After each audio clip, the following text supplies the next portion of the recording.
বিচার কত আর কতদিন সময় চাই বিচার আর কত আর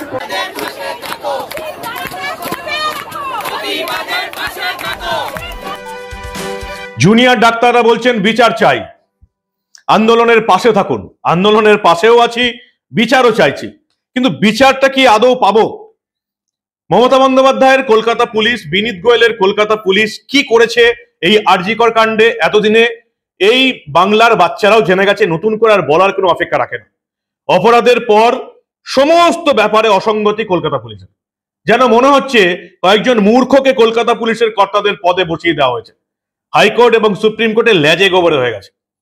অন্যদিকে এই মামলার তদন্তভার এখন সিবিআইয়ের হাতে। আর্থিক দুর্নীতির মামলা আসায় সিবিআই থেকে সেই তদন্তভার আবার গেছে ইডির হাতে। এবং এই বাংলায় গত 5 বছর ধরে যেটা দেখে আসছি, আর্থিক দুর্নীতি শুনলেই সিবিআই এবং ইডি ঝাঁপিয়ে পড়ে, গ্রেপ্তার হয়, সম্পদের পাহাড় দেখতে পাই, সোনা দানা টাকা পয়সা উদ্ধার হয়। 2 বছর এইসব চলে, তারপরেই বেমালুম সব চুপ। তারপরে মানুষ জানতেই পারে না বিচারটা কবে শুরু হবে। কালীঘাটের কাকুর ভয়েস টেস্ট আপনাদের মনে আছে? কালীঘাটের কাকুর কণ্ঠ, 6 মাস 1 বছর ধরে আমরা কি চিৎকারই না করেছি, সেসবের কি অবস্থা এখন কেউ জানে না। শিক্ষক নিয়োগ দুর্নীতি মামলায় কি অবস্থা এখন কেউ জানে না। রেশন নিয়োগ দুর্নীতি মামলায় কি অবস্থা এখন কেউ জানে না। কি জানছি আমরা, কি দেখতে পাচ্ছি? গরু পাচার মামলায় অনুব্রত মণ্ডলের কন্যা সুকন্যা মণ্ডলের জামিন হয়ে গেল, যে কোনো দিন অনুব্রত মণ্ডলেরও জামিন হয়ে যাবে। রেশন দুর্নীতি মামলায় বাকিবুর রহমান, বিশ্বজিৎ দাস, শঙ্কর আড্ড সবার জামিন হয়ে গেছে। আর এবার লক্ষ্য করলাম আমরা শিক্ষক নিয়োগ দুর্নীতি কাণ্ডে যার বিরুদ্ধে সবচেয়ে বেশি অভিযোগ, সেই মানিক ভট্টাচার্যেরও জামিন হয়ে গেল। কে বিচার দেবে? এই পচা গলা সিস্টেমের মধ্যে থাকতে থাকতে বিচার শব্দটা এবার আমাদের ভুলে যেতে হবে। যতদিন না এই সিস্টেম চেঞ্জ হচ্ছে ততদিন বিচার পাওয়ার কোনো সম্ভাবনা অন্তত আমাদের নেই। রাজনীতিবিদ যাবে আসবে, মুখ্যমন্ত্রীর পরিবর্তন হবে, কিন্তু সিস্টেম সেই একই থাকবে এবং সেই সিস্টেম আমাদের গলা চেপে ধরেই রাখবে। কি কি আপডেট আছে আজকে সবটা শোনাবো আপনাদের। এই প্রতিবেদন শেষ অবধি দেখুন। আমি মানব, দা নিউজ বাংলায় আপনাদের স্বাগত জানাচ্ছি। প্রতিবাদের পাশে থাকুন, বিচার চাই। কে বিচার দেবে? এই রাজ্যে যাদের বিচার দেওয়ার কথা ছিল তারা সেই বিচার আমরা যাতে না পাই যতটা সম্ভব ভেস্তে দেবার চেষ্টা করেছে। ঠিকই ধরেছেন, মমতা বন্দ্যোপাধ্যায়ের কলকাতা পুলিশের কথাই বলছি। অপরাধ চাপা দেওয়ার জন্য, অপরাধীদের আড়াল করার জন্য যা কিছু করা যায় বিনীত গোয়েলের কলকাতা পুলিশ সবটাই করেছে। আমি বলছি না, কলকাতা হাইকোর্টের বিচারপতি, প্রধান বিচারপতি টি.এস. শিবজ্ঞানম বলেছেন, সুপ্রিম কোর্টের বিচারপতি ডি.ওয়াই. চন্দ্রচূড় তিনিও নিজে বলেছেন। এবার যেটা প্রকাশ্যে আসছে যে এই যে আরজিকরের সেমিনার রুম থেকে, যেখানে বলা হচ্ছে তথাকথিত অকুস্থল, যেখানে এই ডাক্তার মেয়েটির ডেড বডি পড়েছিল, সেখানে নাকি ফরেনসিক তথ্য সংগ্রহের দায়িত্বে ছিলেন 2 জন সিভিক ভলেন্টিয়ার। কলকাতা পুলিশ এরা সুপ্রিম কোর্টকেও পাত্তা দেয় না। রাজ্যটার কি অবস্থা বুঝতে পারছেন তো?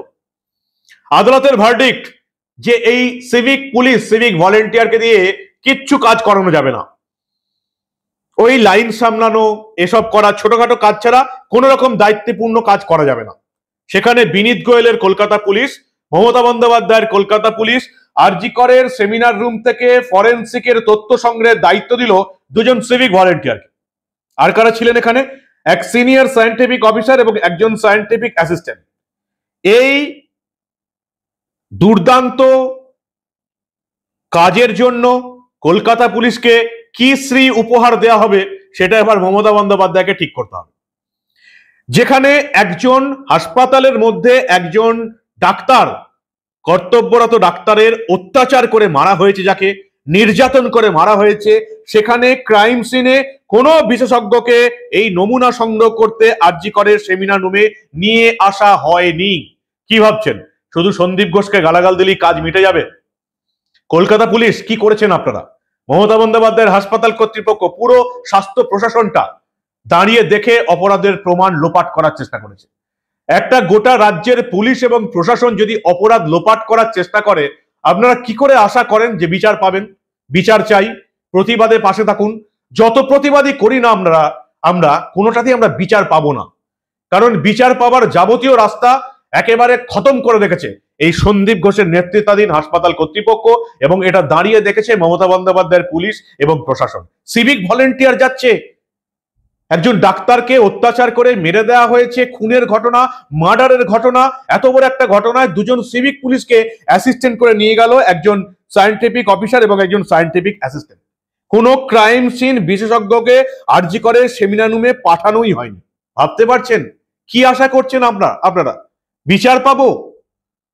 মমতা বন্দ্যোপাধ্যায়ের পুলিশ এবং প্রশাসন জানতো এই কেস কোর্টে উঠবে, এবং কোর্টে উঠলে যাতে কোনো রকম প্রমাণ না থাকে, প্রতিটা ব্যাপারেই যাতে অসঙ্গতি থাকে, এবং এই অসঙ্গতির ফাঁক গলে যাতে এই সন্দীপ ঘোষের মতন অপরাধীরা বেরিয়ে যেতে পারে, তার যাবতীয় প্রচেষ্টা সেরে রেখেছে মমতা বন্দ্যোপাধ্যায়ের পুলিশ এবং প্রশাসন।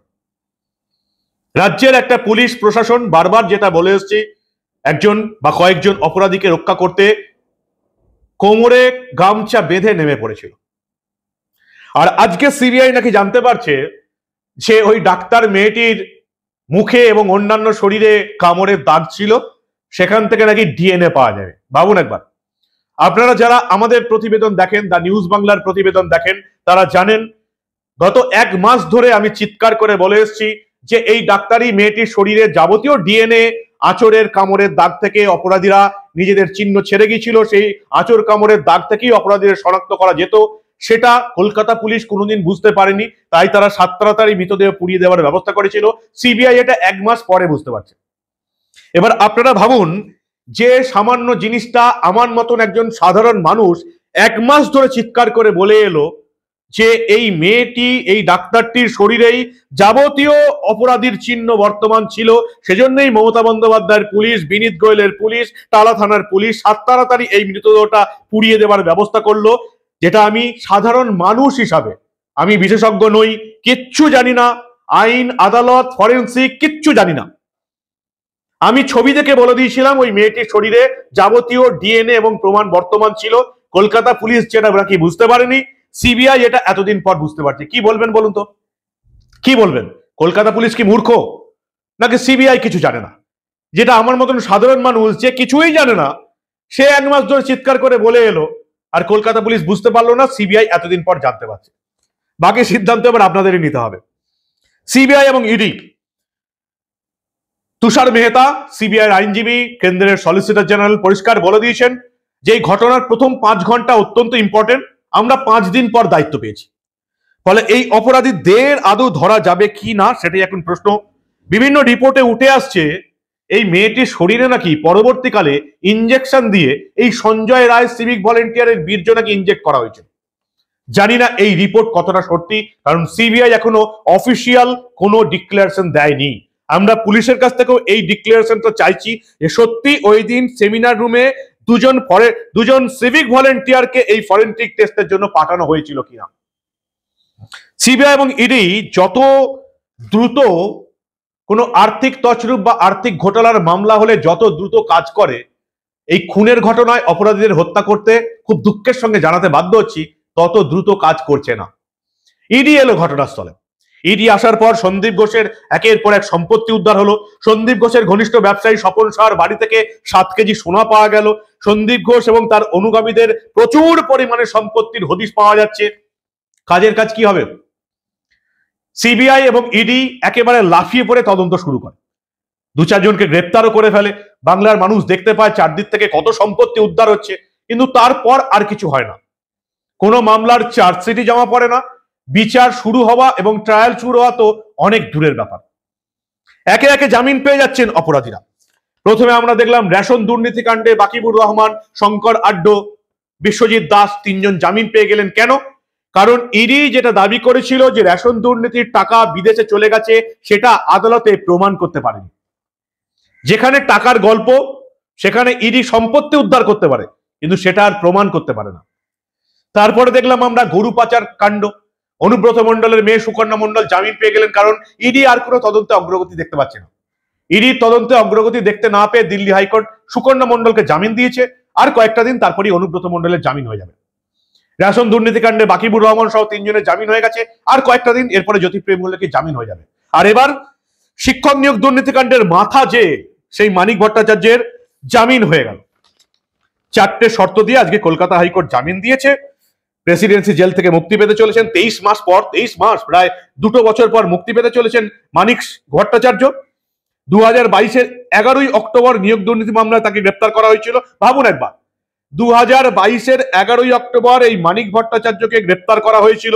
তার আগে 10 বছর ধরে শিক্ষক নিয়োগ দুর্নীতিকাণ্ডে সে জালিয়াতি করেছে। বিদেশে বাড়ি আছে, আমেরিকা, লন্ডন, কোথায় কোথায় সম্পত্তি আছে আপনারা দেখেছিলেন। 2 বছর পেল ইডি এবং সিবিআই। 2 বছরের মধ্যে তারা ফাইনাল চার্জশিট দিতে পারলো না, ট্রায়াল শুরু করতে পারলো না, বিচার শুরু করতে পারলো না। চার্জশিট দিতে না পারায় 2 বছর কেটে যাওয়ার পর তাকে জামিন দেওয়া হলো। 4টে শর্ত দেওয়া হয়েছে, ওই আর কি, হাজিরা দিতে হবে, সাক্ষীদের কিছু করতে পারবেন না, পাসপোর্ট জমা রাখতে হবে, সাক্ষীর সঙ্গে যোগাযোগ করা যাবে না বা সাক্ষীকে প্রভাব খাটানো বা হুমকি দেওয়া যাবে না, তদন্তকারী অফিসের অনুমতি ছাড়া বাইরে কোথাও যেতে পারবেন না, সবাইকে দিয়ে থাকে। মানিক ভট্টাচার্য এই প্রাথমিকের নিয়োগ দুর্নীতির মাথা, তার জামিন হয়ে গেল। সুপ্রিম কোর্টের দ্বারস্থ হয়েছিলেন আগে, জামিন হয়নি, এবার হাইকোর্ট থেকে জামিন হয়ে গেল। এর আগে এই দুর্নীতি মামলায় জামিন হয়ে গিয়েছিল তার স্ত্রী এবং পুত্রকেও। তার স্ত্রী পুত্রের তাকেও হেফাজতে নেওয়া হয়েছিল, দুজনকে, তাদের জামিন আগেই হয়ে যায়। এবং এখানে অভিযোগ উঠেছিল যে মানিক ভট্টাচার্য নাকি এক একজনের জামিন করাতে 2 কোটি টাকা খরচা করেছিল, অভিযোগ উঠেছিল। এইসব অভিযোগের তো আর কোনো সত্যতা নেই, কোনো প্রমাণও নেই যে জোর গলায় দাবি করা যাবে। এই হচ্ছে এই মুহূর্তের এখনকার অবস্থা। ওই আমি যেটা আপনাদের বললাম না, সিস্টেম, যতক্ষণ না এই সিস্টেমের পরিবর্তন হবে ততক্ষণ কিচ্ছু হবে না। আমাদের বাংলায় এমন একটা সিস্টেম চালু হয়ে গেছে, সরকারে যেই থাকুক, মুখ্যমন্ত্রীর নাম যাই হোক, এই সিস্টেম যে অবস্থায় এসে গেছে এখন, যেভাবে এই সিস্টেম পচে গলে গেছে, তাদের সিস্টেমের যদি পরিবর্তন করতে আমরা না পারি তাহলে কিচ্ছু হবে না। মুখ্যমন্ত্রীর নাম বদল হবে, বুদ্ধদেব ভট্টাচার্য থেকে মমতা বন্দ্যোপাধ্যায় হবে, বা মমতা বন্দ্যোপাধ্যায়ের পরে অন্য একজন হবে। লাভের লাভ, এই বাংলার মানুষ কিচ্ছু দেখতে পাবে না। তাই মমতা বন্দ্যোপাধ্যায়ের কলকাতা পুলিশ যেমন এই সমস্ত অপরাধের ধামাচাপা দেওয়ার চেষ্টা করলো, অপরাধীদের প্রমাণ লোপাট করে অপরাধীদের বাঁচানোর চেষ্টা করলো, ইডি সিবিআই এর একই কেস। প্রত্যেকটি মামলায় সারদা, নারদা, রোজভ্যালি, শিক্ষক নিয়োগ দুর্নীতিকাণ্ড, রেশন দুর্নীতিকাণ্ড, যাবতীয় অপরাধের সবকটাতে এর প্রায় 90% ক্ষেত্রে বছরের পর বছর ঘুরে গেলেও এখনো ফাইনাল চার্জশিট জমা পড়েনি। এবং প্রায় 90 থেকে 95% উপরে মামলায় কোনো বিচার শুরু হয়নি, ট্রায়াল শুরু হয়নি। একমাত্র যেগুলো সুপ্রিম কোর্ট বা হাইকোর্টের তত্ত্বাবধানে মামলা হয়েছে সেগুলোতে বিচার চলছে, বাকি একটা মামলারও ট্রায়াল হয়নি। বিচার পাওয়া অনেক দূরের ব্যাপার। তাই যারা রাস্তায় বসে বিচার চাইছেন তাদেরকে এবার বুঝতে হবে বিচার পেতে গেলে কি করতে হবে। তাই প্রত্যেককে অনুরোধ করব, ডাক্তারদের যে আন্দোলন চলছে এই আন্দোলনকে দাগাবার চেষ্টা করবেন না। তারা রাজনৈতিক নেতাদের বয়কট করেছেন, গো ব্যাক স্লোগান দেয়া হচ্ছে, না দিলেই ভালো করতো।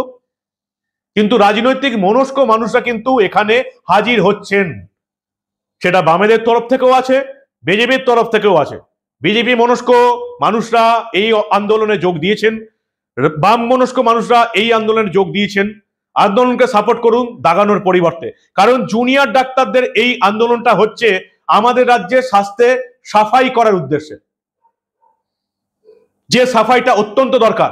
থ্রেট কালচার, মমতা বন্দ্যোপাধ্যায় সরকার এই রাজ্যে থ্রেট কালচার চালিয়ে এসছে গত 13 বছর ধরে মেডিকেল কলেজ হাসপাতালগুলোতে। ভাবতে পারছেন, যোগ্য ছাত্ররা যাদের নামকরা ডাক্তার হওয়ার কথা তাদেরকে ফেল করে দিয়েছে বছরের পর বছর।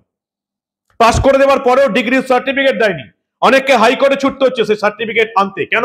কারণ তারা এই কালচারের বিরোধিতা করেছিল, তৃণমূল ছাত্র পরিষদের বিরোধিতা করেছিল। ভাবুন সমাজটা কোথায় গেছে, ভাবুন এই রাজ্যটা কোথায় গেছে। যা কিছু করবেন একটু ভাবনা চিন্তা করে তারপরে বলবেন। এই আন্দোলনকে দাগাবেন না, কারণ এই আন্দোলন স্বাস্থ্যের সাফাই করার লক্ষ্য নিয়ে এগিয়ে চলেছে। আন্দোলনের পাশে থাকুন। রাজনৈতিক দলগুলোকে বলবো আপনারাও আন্দোলনে নামুন, আপনাদের মতো করে। কোনো আন্দোলনে আপনাদের অংশগ্রহণ করতে হবে না, আপনারা নিজেদের মতো করে আন্দোলন করুন। যার বিরুদ্ধে আন্দোলন করছেন তাকে দেখে শিখুন তিনি আন্দোলনটা কিভাবে করতেন। এই মুহূর্তে এই দেশে যদি বিরোধী নেতা নেত্রীদের কথা ইতিহাসে লিখতে হয়, তাহলে সেই বিরোধী নেত্রীদের একটা নাম অবশ্যই হবে মমতা বন্দ্যোপাধ্যায়। আপনারা স্বীকার করুন আর নাই করুন, বাংলার সাধারণ মানুষও মনে করছে যে মমতা বন্দ্যোপাধ্যায় যদি বিরোধী নেত্রী থাকতেন তাহলে এই আন্দোলন আরো অনেক জোরদার হতো। এখন রাম, বাম বা কংগ্রেস যাদেরকেই বলুন না কেন, সেই বিরোধী নেতাদের এবার ভাবতে হবে যে এই আন্দোলনকে জোরদার করতে গেলে তাদের নিজেদের তরফ থেকে আর কি কি করতে হবে যদি বিচার পেতে হয়, যদি এই সিস্টেমের চেঞ্জ করতে হয়। আপনারা ভালো করে জানেন সিস্টেমের চেঞ্জ একমাত্র লোকসভায়, রাজ্যসভায় বা রাজ্যের ক্ষেত্রে বিধানসভায় বিল পাস করে সিস্টেমের চেঞ্জ করা যেতে পারে, না হলে সিস্টেমের চেঞ্জও করা যাবে না। সিস্টেমের চেঞ্জ করতে হলে রাজনীতিবিদদের উপর ভরসা করতে হবে। ফলে সবটা মিলিয়ে শুধু এটাই বলবো, ভাবুন আর ভাবতে থাকুন, তবে প্রতিবাদের গলার আওয়াজ কমাবেন না। কে কি বলছে, কে কে কিভাবে দাগিয়ে দিচ্ছে আপনাকে, একদম পাত্তা দেবেন না। যদি বিচার পেতে হয় তাহলে গলার আওয়াজ সবসময় জোর রাখতে হবে। কি বলবেন আপনারা? সবটাই তো দেখছেন, শুনছেন। আপনাদের কাছে আমরা যেগুলো তুলে ধরছি একেবারে সোজা সাপটা, এটাই হচ্ছে। আমি জানি সে এই প্রতিবেদন অন্তত দেখার পর রাম, বাম বা কংগ্রেস বিরোধী দলের অনেক নেতাকর্মী হয়তো এই প্রতিবেদন দেখার পর আমাদের সাবস্ক্রাইব করা ছেড়ে দেবে, কিন্তু তাতে কিচ্ছু এসে যায় না, কিচ্ছু এসে যায় না। সত্য কথা বলতে হবে এবং আপনারা চেষ্টা করুন সত্য দেখতে এবং সত্যটা মানুষকে জানাতে। দেখতে থাকুন দা নিউজ বাংলা। আমরা এই ধরনের কোনো ঘটনা চেপে রাখতে দেব না।